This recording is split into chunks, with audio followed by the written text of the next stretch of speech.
Hey everyone, so welcome back to another video of React Firebase series. तो फिर आज है इस सीरीज़ का एपिसोड 3 और आज हम लोग एक बहुत इंपॉर्टेंट सिस्टम बिल्ड करने वाले हैं जो कि है हमारा ऑथेंटिकेशन सिस्टम यूजिंग फायरबेस। सो ऑथेंटिकेशन का सिंपल मतलब क्या होता है कि तुम कौन हो एंड तुम्हारे पास इस ऐप का एक्सेस है या नहीं है। आपने हर जगह लॉगिन सिस्टम देखा होगा, इंस्टाग्राम, जीमेल, लिंक्डइन सब ऑथेंटिकेट करते हैं। एंड आज हम लोग अपना खुद का ऑथेंटिकेशन सिस्टम बिल्ड करने वाले हैं, एक सिंपल सा लॉगिन और एक sign up system using email और पासवर्ड। तो फिर सबसे पहला स्टेप क्या रहेगा कि हम एक अपना नया रिएक्ट का ऐप सेटअप करेंगे और हम इसमें फायरबेस कनेक्ट करेंगे। जैसे कि हमने पिछली वीडियो में देखा था, हमें एसडीके कॉन्फ़िगरेशन मिली थी, हम उसको यूज़ करेंगे और हमारी जो रिएक्ट ऐप है उसको हम उसके साथ कनेक्ट करेंगे। तो फिर एक एक करके हम स्टार्ट करते हैं। तो फिर बहुत से लोगों को समझ नहीं आता कि ऑथेंटिकेशन और ऑथराइजेशन के बीच में फ़र्क क्या होता है। तो मैं आज आपको ये समझाने वाला हूँ कि इस बहुत सिंपल से डायग्राम में आपको समझाने वाला हूँ कि ऑथेंटिकेशन और ऑथराइजेशन होता क्या आखिर में। तो ये देखो, ऑथेंटिकेशन अगर हम देखा जाए कि बेसिकली वो आपसे पूछता है हु आर यू, आप कौन हो, और फिर आपको लॉगिन या साइन अप करना पड़ता है ताकि आप ऐप को एक्सेस कर सको, ठीक है।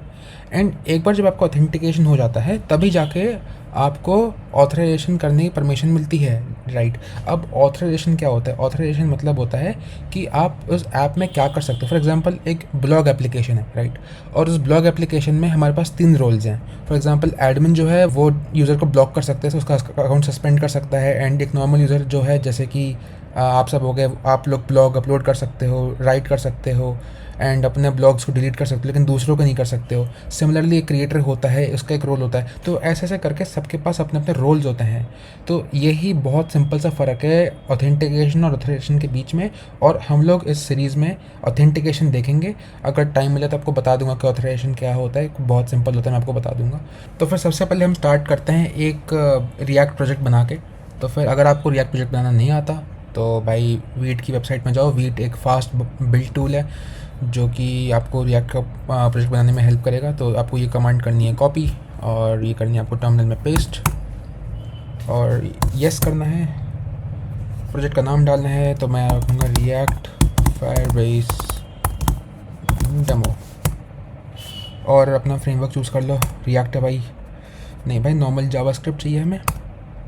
और अब हम करेंगे C D React Firebase npmi करेंगे, वो अपनी डिपेंडेंसी और नोड मॉड्यूल्स को इंस्टॉल कर देगा।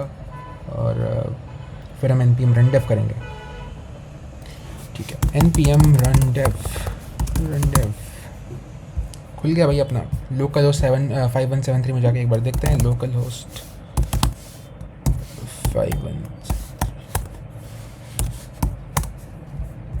ठीक है। तो हमारा ऐप एकदम चल रहा है, काउंटर भी एकदम बढ़िया चल रहा है, ठीक है। फिर अब हम आगे बढ़ते हैं अगले स्टेप पे, जो कि है अपनी फायरबेस एसडीके को इंस्टॉल करना और रिएक्ट ऑटोडॉम को भी, क्योंकि वी विल नीड रिएक्ट ऑटोडॉम ताकि हम अलग अलग अपने पेज पे जा सकें। और इसको इंस्टॉल कर लेंगे, देन हम लोग अपने फायरबेस के कंसोल में जाएंगे। जैसे कि हम देख सकते हैं यहाँ पर मैं कहा है कि इसको इंस्टॉल करने के लिए, एंड देन हम फायरबेस की एसडीके को इनिशलाइज़ करेंगे। तो यहाँ पे ये इंस्टॉल हो चुका है। तो फिर अब हम जाके अपने रिएक्ट और फायरबेस को कनेक्ट करते हैं। चलते हैं वापस अपनी कंसोल में, और ये अपनी कॉन्फ़िगरेशन थी, इसको हम करेंगे कॉपी, और यहाँ पे हम आ जाएंगे, यहाँ बनाएंगे हम कॉन्फ़िग फाइल फोल्डर, और एक नया फाइल बनाएंगे firebase.js, इसमें करेंगे पेस्ट। अब इसका मतलब क्या होता है समझना, ठीक है।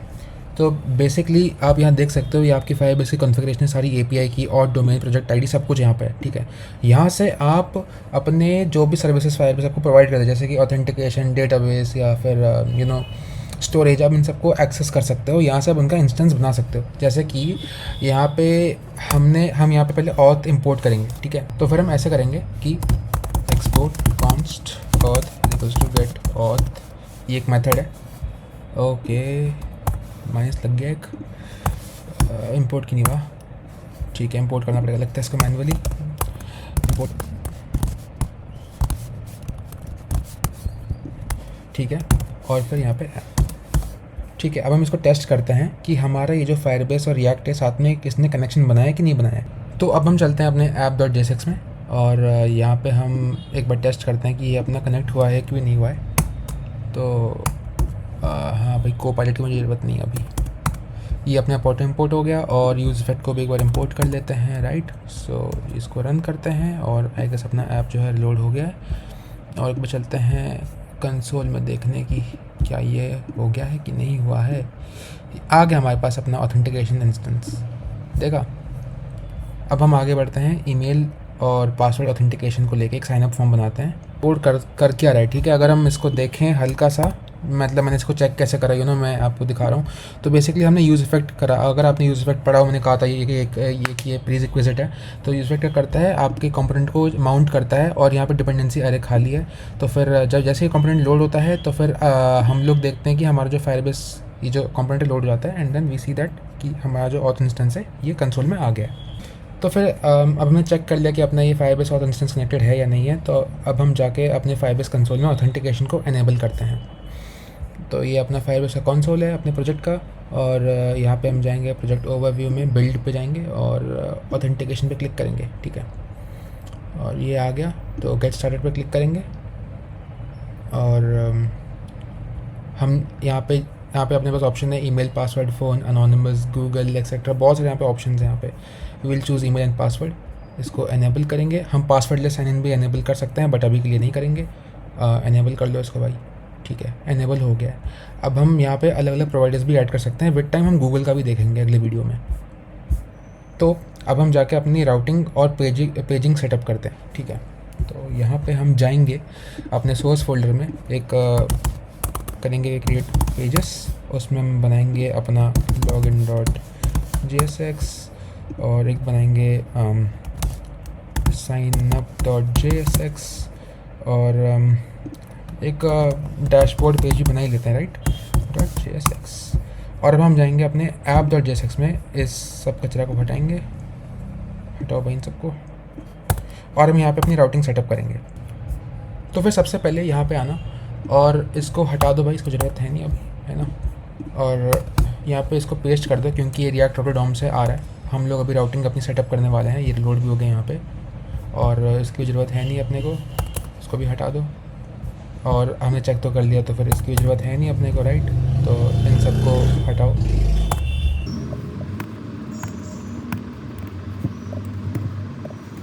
तो अब हम करते हैं राउटिंग को सेटअप। ये क्या हो गया, नहीं भाई कोपायलट नहीं चाहिए मेरे को। और एक एक करके हम कंपोनेंट को हम करते हैं इंपोर्ट।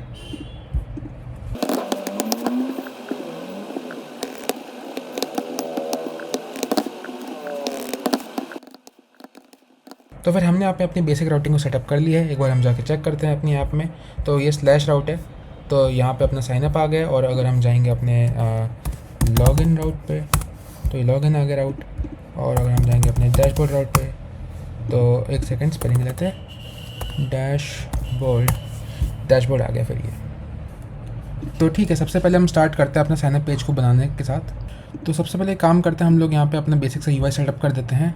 तो फिर जैसे कि आपको पता है ये कोई CSS का ट्यूटोरियल तो है नहीं, तो मैं काफ़ी सिंपल सा आपको एक साइनअप पेज बना के दिखाता हूँ। तो यहाँ पे हमने अपना बेसिक UI सेटअप कर दिया है। और अब हम एक काम करते हैं, अब हम जाके यहाँ पे अपना यूज स्टेट को इंपोर्ट करते हैं और लिंक को भी इंपोर्ट करते हैं। फिर जाकर यहाँ पे हम अपने स्टेट को सेट करते हैं, ईमेल और पासवर्ड को। फिर हम उसके बाद जाके मेथड्स बनाएंगे। एक बार हम जाके चेक करते हैं कि चीज़ बनी है कि नहीं बनी है। तो यहाँ पे जाते हैं और फिर जाके यहाँ पे आप देख सकते हैं हमारा साइनअप और लॉगिन बन, मतलब ये फील्ड यहाँ पे आ गई है। और साइनअप पे क्लिक करेंगे तो ये मांग रहा है आपको। सो बेसिकली अभी तो ये है। अब मैं आपको मेथड्स दिखाता हूँ कैसे बनाते हैं। इसमें इंपोर्ट करेंगे, import auth from config Firebase auth, ठीक है। ये अब मेरे कोपायलट ने कंप्लीट कर दिया मेरे लिए। फिर जाके हम एक मेथड इंपोर्ट करेंगे साइनअप करने के लिए, जो कि है import create user with email and password. तो बेसिकली इसने मेरे लिए ऑटो कंप्लीट कर दिया है। तो ओके, ये कुछ ज़्यादा ही कर रहा है। नहीं अभी नहीं, तो रिजेक्ट करते हैं इसको। इंपोर्ट करेंगे यूज़ नेविगेट का हुक, क्योंकि हमें आगे जाके इसकी ज़रूरत पड़ने वाली है। यहाँ पे अगर हम जाएंगे तो हमें यहाँ पे डिफाइन करना पड़ेगा const navigate is equals to use navigate. और फिर जाके अब हम जो है मेन फंक्शन लिखते हैं। So const handle is equals to async method है ये। यहाँ पे हम एक ई डिफाइन करेंगे। और सो बेसिकली ये फिर एक एम्प्टी मेथड है जो कि हम यूज़ करेंगे यहाँ पर इस सबमिशन बटन पे, ठीक है। तो फिर जैसा कि ये एक सबमिशन फॉर्म है, तो हमें e.prevent डिफ़ॉल्ट करना ही पड़ेगा। उसके बाद जाके हम अपना एक फायरबेस का फंक्शन बनाएंगे जिसमें हम अपने यूज़र को हम क्रिएट करेंगे, तो उसका नाम होगा यूज़र क्रीडेंशियल्स।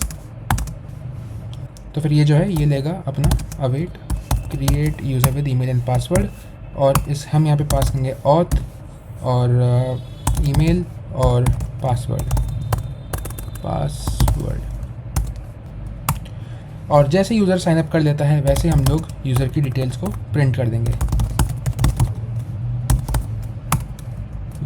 और साइन अप के बाद हमें यूज़र को रीडायरेक्ट करना है डैशबोर्ड की तरफ। तो हम यहाँ पे नेविगेट का यूज़ करेंगे जो हमने पहले बनाया था। यहाँ पे मैं यहाँ पे एक बार आपको दिखा देता हूँ। ये यहाँ पे बना था, ओके। इसकी पोजीशनिंग काफ़ी गलत है, इसको यहाँ पे होना चाहिए, ठीक है। अब नाउ इट शुड वर्क, ठीक है। इसको एक बार फॉर्मेट कर देते हैं। तो फिर इस चीज़ में एक चीज़ मिसिंग है, क्या आप गैस कर सकते हो? इस चीज़ को हमें हमेशा ट्राई कैच ब्लॉक में रैप करना चाहिए, because it's a good practice. और इंटरव्यू में चीज़ पूछते भी हैं कि ट्राई कैच ब्लॉक क्या होता है एंड ऑल। तो हम इसको एक ट्राई कैच ब्लॉक में रैप करेंगे और इसको वापस हम फॉर्मेट करेंगे, और यहाँ पे हम लोग एरर को प्रिंट करा देंगे, अलर्ट, या फिर कंसोल करवा देते हैं एरर को, console.log एरर। तो अब हम चालू करते हैं डैशबोर्ड को बनाना। सबसे पहले हम चेक करते हैं कि ये जो हमने चीज़ बनाई है साइन अप की, इज़ इट इवन वर्किंग और नॉट। तो सबसे पहले हम इसमें जाते हैं और हम एक चीज़ ऐड करना यहाँ पे भूल गए हैं, which is on submit method. तो यहाँ पे ऑन सबमिट में हम पास करेंगे handle sign up. I think सब कुछ एकदम बढ़िया है, चेक कर लेते हैं या। तो फिर इसको एक बार हम रिफ़्रेश करते हैं एंड हम एक बार ट्राई करते हैं साइन अप करने का। तो फिर हमने एक चीज़ यहाँ पे छोड़ दी थी, वो थी ये, हम क्या कर रहे थे, हम इसको बेसिकली ऐसा कर रहे थे कुछ, बट हमें ऐसा नहीं करना है इंपोर्ट, हमें इसको ऐसे इंपोर्ट करना है। हमें इसको ऐसा करना है and then you are good to go. तो फिर अब सब कुछ सेट चुका है, एक बार हम इस चीज़ को टेस्ट करते हैं और इस चीज़ को हम एक बार लोड करते हैं एंड हियर वी गो।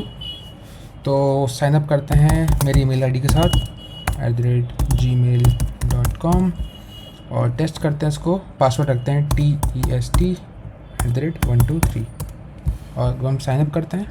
तो एकदम यहाँ पे हमारा लॉगिन हो गया है। तो यहाँ पे हम एक बार जाते हैं फायरबेस के यहाँ पे, और अगर हम यूज़र्स पे एक बार जाएँ तो देखो मेरा यहाँ पे ईमेल आ गया with my user ID and with my signed in date and creating date also. तो यहाँ पे आपका साइनअप हो गया है, राइट। अब हम एक बार देखते हैं लॉगिन कैसे करते हैं। तो फिर सिमिलरली अगर हम लॉगिन पेज भी देखें, इसमें ज़्यादा कुछ फ़र्क नहीं है। हमने क्या करा है, हमने यहाँ पे जो ऑथ को हमने सेम इंपोर्ट करा है, यूज़ नेविगेट का हुक का हमने इस्तेमाल करा है, एंड देन हमने यहाँ पे एक ये ऑब्जेक्ट भी हमने यहाँ पे बनाया कॉन्स्ट नेविगेट करके, एंड सेम चीज़ जो हमने करी है, राइट। एक फॉर्म बनाया, उसमें हमने ऑन सबमिट हैंडल लगाया, यहाँ पे हैंडल लॉगिन करके हमने फंक्शन बनाया यहाँ पे।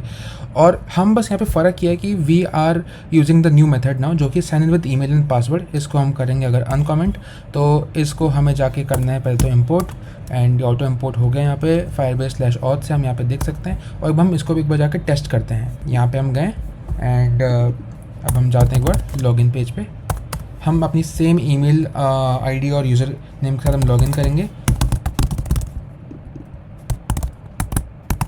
तो यहाँ पे हमने करा लॉगिन और ये अपने डैशबोर्ड को वापस से रीडायरेक्ट करके आ गया। एक बार हम इंस्पेक्ट करते हैं कि क्या हमारी डिटेल सारी विजिबल है। एग्जैक्टली यहाँ पे आप देख सकते हैं सारी की सारी चीज़ें यहाँ पे विजिबल हैं। यूज़र आ गया, देखो मेरा डिस्प्ले नेम आ गया, ईमेल वेरीफाइड, सब कुछ आ गया, जितना भी मेटा डेटा सब कुछ आ गया, फ़ोन नंबर, फोटो URL अगर कोई है। तो देखो आप कितना सही मेथड है ये। यहाँ पे हम देख सकते हैं कि डैशबोर्ड अपने यहाँ पे खा लिया, हमने यहाँ पे ऑथ को इंपोर्ट कर लिया है। और अब हम क्या करने वाले हैं, हम लोग जो है एक यूज़र को कॉल करने वाले हैं, एक यूज़र का कॉन्स्ट बनाएंगे auth.current_user। और इससे क्या होगा, हमें पता चलेगा कि अभी यूज़र कौन है अपनी एप्लीकेशन में, और हम उसी के साथ यूज़र की डिटेल्स को हम रेंडर कराएंगे अपनी ऐप में। तो एक बार इसको देखते हैं कैसे करेंगे। तो जैसे कि आपने सुना है कि कंडीशनल रेंडरिंग करके कोई चीज़ होती है, हमने इसे यूज़र को लिया है और हमने कंडीशन लगाई है, हमने अगर ये यूज़र एग्जिस्ट करता है तो आप हमें ये कंपोनेंट दिखा देना। जैसे कि एक डिव लगाएंगे यहाँ पे, और ओके कुछ प्रॉब्लम्स आ रही हैं यहाँ पे, देखते हैं बस को डिबग करते हैं। ओके तो आई गेस ये सॉल्व हो गया है। और पी टैग लेते हैं, तो user is logged in as user dot display name. और इसी के साथ हम यूज़र की बहुत सी डिटेल्स यहाँ पे आ सकती है। VS कोड मेरे को रिकमेंड भी कर रहा है, एक बार देखते हैं और क्या क्या मेथड्स हैं अपने पास। तो यूज़र एक तो डिस्प्ले नेम हो गया, एक आपका ईमेल हो गया, फ़ोन नंबर हो गया, फ़ोटो यूआरएल हो गया। तो मैं यहाँ पे फॉर एग्जांपल एक इसकी ईमेल चाहता हूँ और एक यूज़र की मैं यूआईडी चाहता हूँ कि वो डिस्प्ले हो, तो एक बार हम वो भी डिस्प्ले करवा देते हैं। तो .uid, yes, now we are okay, completely okay with it. एक बार जाके रिफ्रेश करते हैं तो ये देखो मेरी सारी यहाँ पे चीज़ें आ गई हैं, निवेदन, और मेरी ये यूआईडी आ गई है। डिस्प्ले नेम है नहीं, क्योंकि अगर गूगल लॉगिन होता तो मेरा डिस्प्ले नेम अपने आप आ जाता, उसको मैं सेट करना पड़ेगा। तो फिर ये मेरा जीमेल आ गया और ये मेरा यूआईडी आ गया कि कितना ईजी है एक साइन अप और लॉगिन करना यूजिंग ईमेल और पासवर्ड मेथड। तो ये अब जो हमने करा है it's like an real app, कि जैसे एक असली ऐप में क्या होता है, आप लॉगिन करते हो आपको रिडायरेक्ट करता है वो डैशबोर्ड की तरफ। हमने भी सेम यही चीज़ करी है। अब हम नेक्स्ट वीडियो में देखेंगे कि गूगल साइनअप का कैसे इस्तेमाल करेंगे हम, गूगल एज अ प्रोवाइडर हम कैसे यूज़ करते हैं अपने जीमेल से साइनअप करने के लिए, विच इज़ वेरी कॉमन। और अगर हम गूगल साइन इन यूज़ करते हैं, क्योंकि आजकल बहुत ज़्यादा यूज़ होता है गूगल लॉगिन, हर एक ऐप में आपने देखा ही होगा। सो मिलते हैं हम लोग एक नेक्स्ट वीडियो में, और टिल देन अगर आपको ये वीडियो बहुत पसंद आई तो लाइक कर देना, शेयर कर देना और सब्सक्राइब तो ज़रूर करना। एक लाइक तो बनता है भाई, है ना। और अगर आपको इस वीडियो का जो मैंने कोड लिखा आपको चाहिए तो आप कमेंट कर देना, मैं आपको भेज दूँगा। आई विल मैं इसका एक गिटहब रेपोजिटरी बनाऊंगा और आपको डिस्क्रिप्शन में ऐड कर दूंगा। तो फिर टिल देन ठीक है, टाटा बाय बाय और हैप्पी कोडिंग।